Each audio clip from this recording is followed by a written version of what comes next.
एक लड़की है जो हमेशा ये सोचती थी कि उसकी जिंदगी में कोई रंग नहीं है। सब सिंपल और बोरिंग सा लगता था।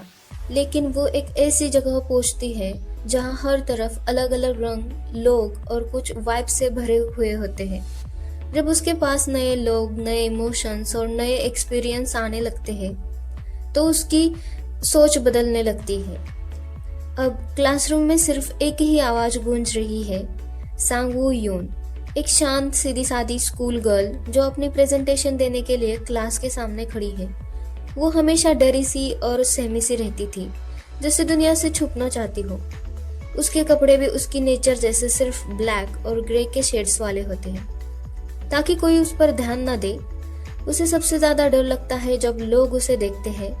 पर फिर भी सोचो जरा, एक ही लड़की अब एक बिजी स्ट्रीट के बीच कुछ क्रेजी आर्टिस्ट के सामने मॉडलिंग कर रही है।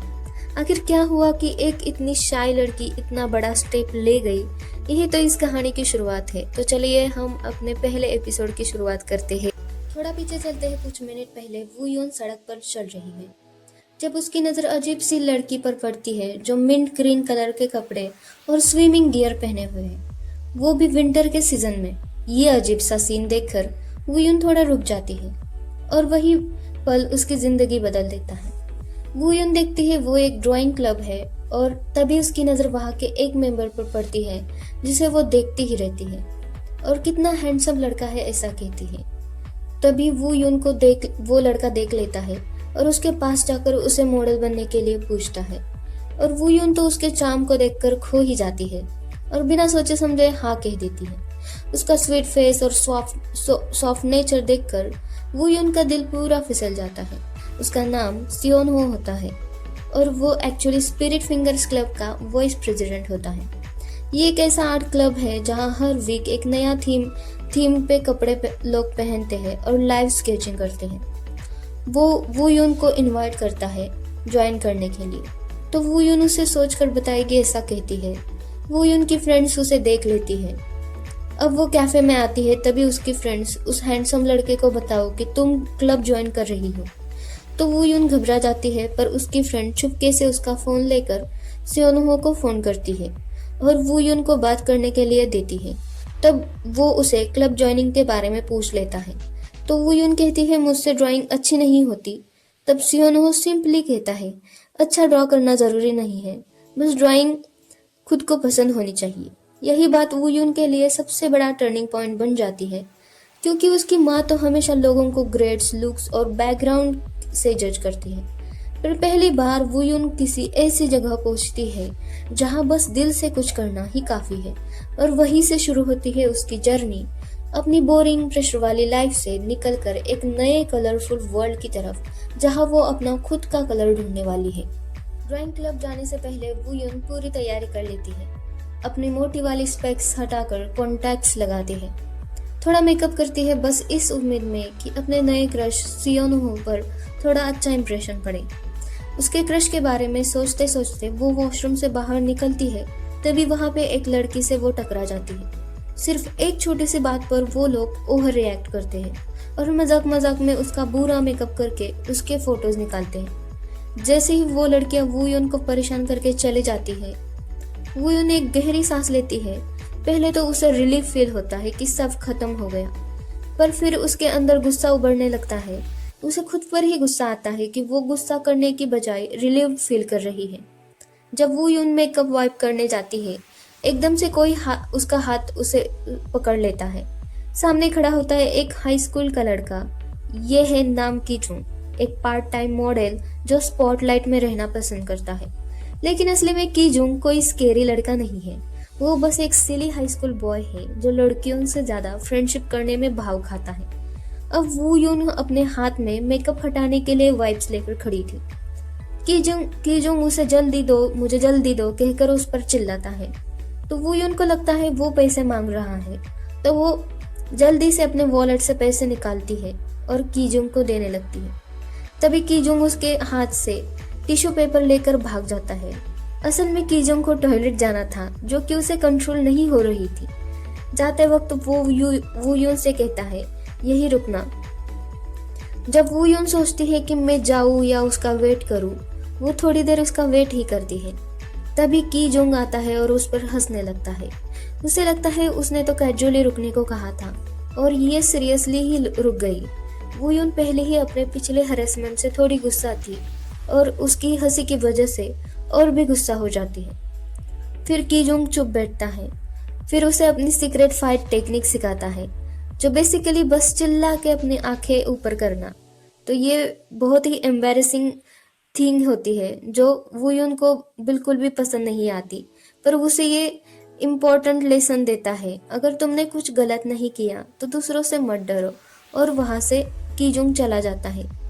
ये छोटी सी इंटरेक्शन वुयुन के लिए एक कॉन्फिडेंस बूस्ट करने का पहला स्टेप है। और अब तक आपको ये समझ नहीं आया कि कीजुंग सच में एक दिल से अच्छा बंदा है, तो ये सीन सब डाउट क्लियर कर देता है। वो एक ग्रुप ब्लाइंड डेट पे जाता है और वहाँ पे आती है वही लड़कियाँ जिन्होंने अभी अभी वू यून को परेशान किया था। तो की जोंग उन्हें देखकर बिना कोई सेकंड वेस्ट किए वो डेट खत्म कर देता है और उन लड़कियों को एम्बैरेस फील करा देता है। उसके दोस्तों को कुछ पता नहीं होता, अब वो तीनों ही खाना खा रहे हैं। तभी उसका दोस्त कहता है तुम्हें तो 3 बजे कहीं तो जाना था।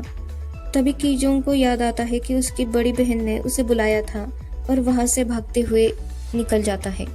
फिर दूसरी तरफ हमारी वू यून फिर से अपनी पुरानी सिंपल लुक में आ जाती है और थोड़ा सा नर्वसनेस के साथ वो कैफे में पहुंचती है जहां पहले से ही लोग मौजूद हैं। वो एक कलरफुल हॉलवे से गुजरती है। जैसे ही वो डोर खोलती है सामने एक नई दुनिया खुल जाती है। बीच में सोनहो पियानो बजाते हुए दिखाई देता है। वू यून इसी सपने में खोई होती है जब तक ग्रुप के लोग उसे हाय नहीं कहते। अब शुरू होता है इंट्रोड्यूस का राउंड। फर्स्ट मेंबर है नाम ग्यूरिन, जो क्लब की प्रेसिडेंट भी है, जिसे सब मिंट फिंगर के नाम से बुलाते हैं। अब सेकंड मेंबर है सोनहो, जिसे ब्लू फिंगर कहते हैं। थर्ड मेंबर है वांग बुन वांग, जो सबसे ब्राइट है और उसे पिंक फिंगर से सब बुलाते हैं। फोर्थ मेंबर है गोन थोंग जा, जो मिस्टीरियस और बोल्ड ब्लैक फिंगर है। और 2 बॉयज है कोन ह्योक, खाकी फिंगर, और जांग दोंग गुन, जिसे ब्राउन फिंगर से नाम से कहते हैं। क्लब का छोटा सा हिस्ट्री है कि शुरू में सिर्फ 2 आर्ट स्टूडेंट थे जिनसे कोई क्लासमेट ज्वाइन नहीं करना चाहता था। धीरे धीरे ये सब एक एक करके जुड़ते गए और अब वू यून है उनकी नई और सबसे छोटी मेंबर। क्लब के ट्रेडिशन के मुताबिक सब वू यून को उसका निकनेम पूछते हैं, लेकिन वू यून शर्मा कर कहती है उसका कोई फेवरेट कलर नहीं है। दरअसल उसे लगता है कि उसके अंदर कोई कलर ही नहीं है। यहीं पर ग्यूरिन कहती है सबके अंदर एक कलर होता है, तुम्हारा बस अभी तक सामने नहीं आया। उनकी जेन्युइन वार्मथ और एक्सेप्टेंस को महसूस करके वो यून की आंखों में आंसू आते हैं।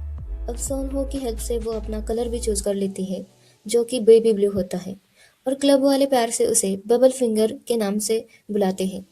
सब कुछ ठीक चल रहा होता है तभी क्लब के डोर से एक फैमिलियर फेस अंदर आ जाता है, और वो और कोई नहीं नाम की जुंग है। वू यून तो शॉक में ही रहती है। वो तुरंत अपना स्केच बुक से अपना चेहरा छुपा लेती है ताकि वो पहचान नहीं सके। लकीली की जुंग कैजुअली बिहेव करता है जैसे उसे कुछ याद ही नहीं। तो वू यून एक बड़ी सांस लेकर रिलैक्स कर लेती है। उसे लगता है कि उसने उसे पहचान ही नहीं लिया। जब वू यून मॉडल थी तब उसे ये 3 मिनट बहुत लंबे लग रहे थे, पर जब वो खुद स्केच कर रही होती है तो टाइम पलक झपकते ही निकल जाता था। उसके पेजेस ब्लैंक ही रहते थे, पर टेबल पे इरेजर डस्ट का पहाड़ होता था। अब लास्ट टर्न आता है कीजुंग का, और भाई साहब तो फुल ड्रामा मोड में ही होते हैं। अपना प्रोफेशनल मॉडल साइड दिखाने के चक्कर में वो सीधे अपने कपड़े उतारने ही लगता है। तभी उसकी बहन ग्यूरिन वहां पे आती है और ये कोई रनवे नहीं है ऐसा कहकर उसे चुपचाप चेयर पे बैठने के लिए कहती है। तभी वू यून सर हिला के सोचती है इस पागल से दूर ही रहना ठीक है। जब वो उसकी तरफ देखती है तो कीजुंग उसे घूरता ही होता है, तो वू यून को ये देखकर हिचकियां आने लगती है। अब बारी होती है कपल मॉडल्स की, तो सभी सोचते हैं हमारे यंग मेंबर इसका पोज देंगे। वू यून डर जाती है। तभी सोनहो उसे तुम कर सकती हो ऐसा कहकर पोज देने को कहता है। वू यून अपने हाथ से फेस ढकती है ताकि कीजुंग उसे पहचान ना ले, और सभी से कहती है मुझे शर्म आ रही है तो मैं ऐसे ही पोज दूंगी। तभी कीजुंग उसे देखकर उसकी ओर झुकता है और कहता है तुम मुझे जानती हो ना। और बस वू यून का दिल एक ही सेकंड में स्किप कर जाता है। और वू यून की जुंग को धक्का देकर क्लब से भाग जाती है। और बस दोस्तों, यहीं पे हमारा एपिसोड का एंड हो जाता है। अब क्या होगा? अब की जुंग उसे पहचान लेगा? क्या वू यून का सीक्रेट एम्बैरेसिंग मोमेंट सबके सामने आ जाएगा? नेक्स्ट एपिसोड में पता चलेगा ये स्पिरिट फिंगर ग्रुप सिर्फ कलर का ग्रुप है या वू यून के लाइफ का नया बिगिनिंग पॉइंट। अगर वीडियो पसंद आया हो तो प्लीज़ लाइक करना, शेयर करना और सब्सक्राइब हो तो ज़रूर करना। मिलते हैं नए एपिसोड के साथ।